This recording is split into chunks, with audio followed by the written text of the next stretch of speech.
بسم اللہ الرحمن الرحیم۔ جہنم میں جانے کا ایک سبب ہے نیکی کے کام میں نیت درست نہ ہونا۔ عورتیں اگر خیر کا کوئی کام کرتی بھی ہیں تو اللہ کی رضا کی نیت کم ہی ہوتی ہے۔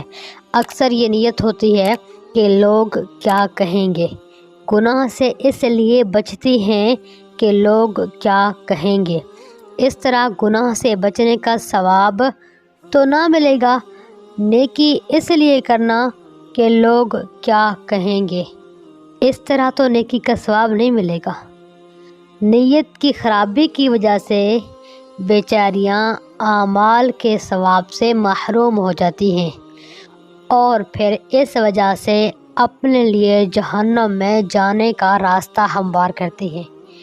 تو گزارش ہے، جو بھی کام کریں اللہ کے لیے کریں، اللہ کو راضی کرنے کے لیے کریں، اللہ کے رسول اللہ صلی اللہ علیہ وسلم کی سنتوں پر چلنے کے لیے کریں، خیر کا کام بھی کریں، اللہ کے لیے کریں۔ امید کرتی ہوں میری باتیں آپ کو پسند آ رہی ہوں گی۔